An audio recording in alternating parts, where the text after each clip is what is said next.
အားလုံးဒီခံစားဖို့ဝတ်ဖို့နေဖို့ကာမဂုဏ်ခံစားဖို့တက်တက်ဖဲအချိန်ကုန်ပြီးတော့အတွေးရောက်နေတဲ့ပုဂ္ဂိုလ်ဟာဘာလုပ်တဲ့ပုဂ္ဂိုလ်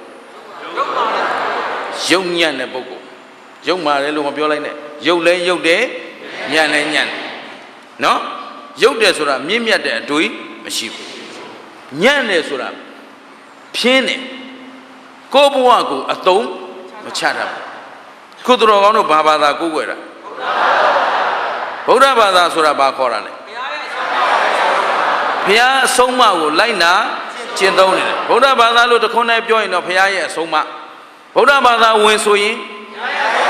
ဘုရားအဆုံးအမလိုက်နာကျင့်သုံးရတယ်လို့အဲ့တော့မြတ်စွာဘုရားရှင်ကိုယ်တော်မြတ်ကြည်သည်ဟောဒီ၅ပါးအာယုံကာမဂုဏ်တွေကိုအားပေးသလားကာမဂုဏ်လွတ်ကြောင်းကိုလမ်းညွှန်သလားဒါဖြင့်ဗုဒ္ဓဘာသာဝင်ဆိုကာမဂုဏ်တွေနောက်လိုက်ရမှာလားကာမဂုဏ်အာယုံကလွတ်အောင်ကြိုးစားရမှာအဲ့တော့မြင်းအာဇာနည်လိုပဲတဲ့ယောက်ျားအာဇာနည်ဟာဟောဒီကာမဂုဏ်ကလွတ်ဖို့အတွက်သူက17ပါးတောင်ပြောမှာဆိုတော့အကျဉ်းချုံးလိုက်ရင်ဓမ္မကိုဓမ္မလျော်စွာသိအောင်အားထုတ်ဗါတဲ့ဓမ္မကိုဥမာအစင်းလေးပြင်ရင်အစင်းလေးပဲလို့သူသိတယ်အာဇာနည်ကသိတယ်အစင်းဆိုတာအကောင်ထဲရှိဘူးမက်မောစရာရော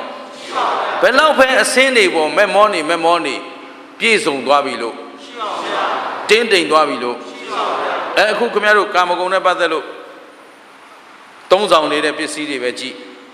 နော်ဘိုးစားသေးတွေတစ်နှစ်ပြီးတစ်နှစ်ဒီဇိုင်းမျိုးစုံမထွက်ဘူးလား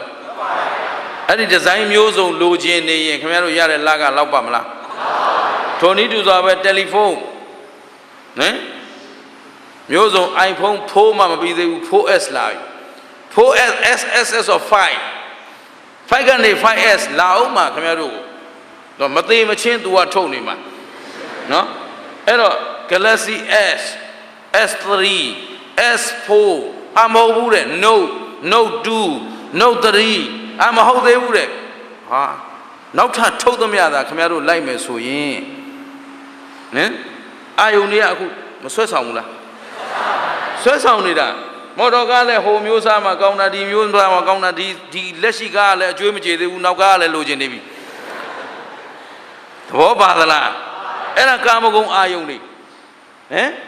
အဲ့ဒီအာယုန်တွေပဲကြံနေတဲ့ပုဂ္ဂိုလ်ဟာကြံရင်းစီရင်းနဲ့ပြိုလာသလားအိုလာသလားအိုပြီးရင်နာပြီးရင်ဟောအဲ့တော့လူတယောက်ရဲ့အလိုဆန္ဒဟာဘဝတစ်လျှောက်လုံးဖြည့်နေတာအလိုပြည့်ပြီးသေးတဲ့လူနဲ့မပြည့်ပဲသေးတဲ့လူဘယ်တဲ့ကများโอเคဒါဖြစ်ရင်သူတော်ကောင်းတို့ကအလိုပြည့်တဲ့အထိကြံကြမှာလားစဉ်းစားတော့မယ်ဟမ်ဟုတ်ပြီအလိုပြည့်တဲ့အထိကြံမလားဒီလိုချင်းတတ်မဲ့ချင်းကလွတ်မြောက်လားလို့ဆိုရင်အဲ့ဒါဦးစင်းလမ်းကြောင်းပေးလို့ကိုမဒီတကာကြီးကရှေ့ကပြောတော့တယောက်တည်းပြောတာဒီထဲမှာအလိုပြည့်အောင်ကြံပါလားဆိုရင်နောက်ကခင်ဗျားတို့တကယ်တရားနာနေတာဆိုရင်ဒီလူတွေတကယ်တရားမနာဘူးနော်နာတဲ့လူတော်တော်ရှားတယ်တကယ်တရားနာနေတာဆိုတကာကြီးပြောသလိုပြောရမယ်အလိုပြည့်ဖို့ပဲကြိုးစားမှလားဦးစင်းတခွန်းပြောလိုက်တာနဲ့အလိုက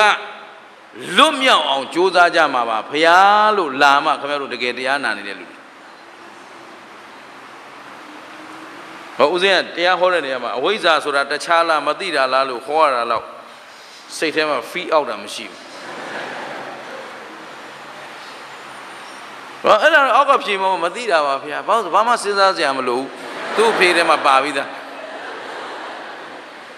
ဦးစင်းသင်္ကန်းဝတ်ခါစားပြောတယ်ယောဂီတွေပြောတာကြားဘူးတယ်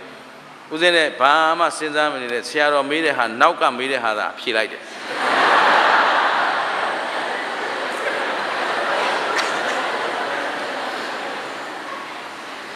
တရားမဟောတတ်ရင်လည်းလွယ်တယ်တဲ့အဲ့ဒီနောက်ကအမှန်သာထည့်မေးတယ်အဝိဇ္ဇာဆိုတာတခြားလားမသိတာလားအောက်ကဖြေလိုက်မဲ့တဲ့မသိတာပါဗျာသင်္ခါရဆိုတာတခြားလားပြုလုပ်တာလားပြုလုပ်တာပါဗျာပြီးပြီလေဒါသဘောပါလားအခုသူတော်ကောင်းတို့တွေ အဲ့ဒီကာမဂုဏ်နဲ့ပတ်သက်တဲ့အကြံတွေကြံစီမှုလူတိုင်းမှာရှိမရှိ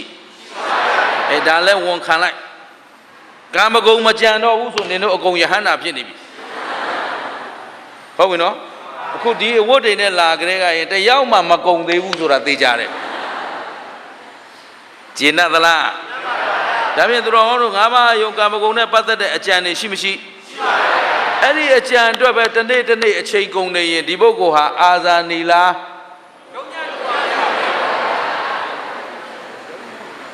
ကိုယ့်အကိုစဉ်းစားအများကြီးမပြောဘူးဟမ်တရားများများဟောဖို့လည်းအချိန်မရှိဘူးလေနော်အခုနိုင်ဝဲရှိသွားပြီအချိန်အပြင်9နာရီခွဲတော့မယ်နောက်2မိနစ်ဆိုသိမ်းရတော့နော်9နာရီခွဲသိမ်းပြီးရင်9မိနစ်လောက်တရားထိုင်ပြီးရင်မေတ္တာဖို့သစ္စာဆိုကြည့်ရတယ်တရားနဲ့သိမ်းပြီး10နာရီကိုဒီမှာအားလုံး clear ဖြစ်သွားအောင်ဦးဇင်းတို့ကြမ်းအဲ့တော့အားလုံးအခုဦးဇင်းကဘာလို့ခြုံဟောသလဲဆိုတော့ဒီလောက်ကလေးသူတော်ကောင်းတို့နှလုံးသားထဲရောက်သွားရင်ကိုဘဝကိုဘလို့ယက်တီကြမှာလဲစဉ်းစားဖို့ကောင်းအဲ့တော့အဖြေတစ်ခုထုတ်ပေးဦးမယ်အဲ့တော့ကာမဂုဏ်အတွက်ပဲစဉ်းစားနေတဲ့ပုဂ္ဂိုလ်ဟာမြင့်မြတ်သူလားယုံညံ့သူလားနောက်တစ်ချက်ထပ်ပြောမယ်အဲ့ဒီကာမဂုဏ်အတွက်ပဲစဉ်းစားနေတဲ့ပုဂ္ဂိုလ်ဟာဆင်းရဲသလားချမ်းသာသလားဆင်းရဲပါဘူးဟောအဲ့ဒါကာမဂုဏ်အတွက်ပဲကြံစီနေတဲ့လူဟာတက်တက်ဝတ်ဆင်းရဲကိုခံနေရတာတနည်းအားဖြင့်အလိုက်မသိလို့ကြိမ်တန်ခံနေရတဲ့မြင်းယုံမှလို့ပဲ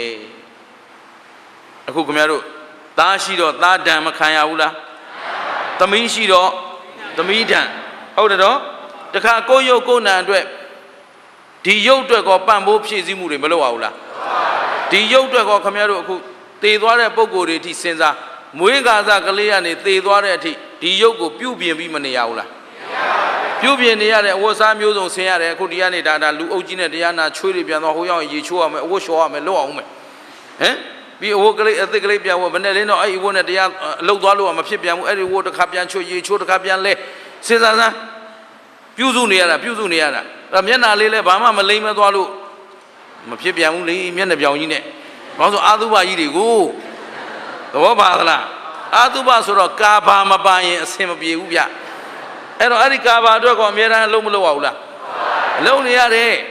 အဲ့တော့ယောက်ျားလေးတွေတော့အခုသူကယောဂကူးလာပြီနော်နေဗီယာ white 5 in 1 4 in 1ဟာရှုပ်ကိုခတ်လို့ဦးဇင်းစဉ်းစားကြည့်တယ်လာလူတာမျက်နှာတက်တယ်သူတို့ကမျက်နှာဖြူဖို့ပဲသူတို့က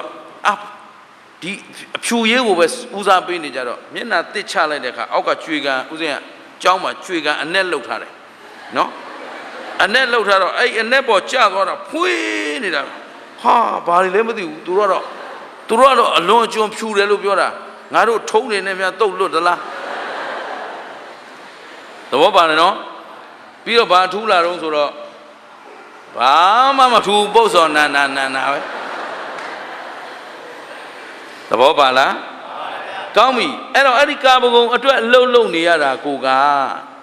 တကယ်တော့ကာမဂုဏ်ကလွတ်မြောက်သွားသလားဝတ်ခံနေရတာလားအဲ့မြင်းအာဇာနီနဲ့မြင်းယုံမှာကွာတာအဲ့ဒါ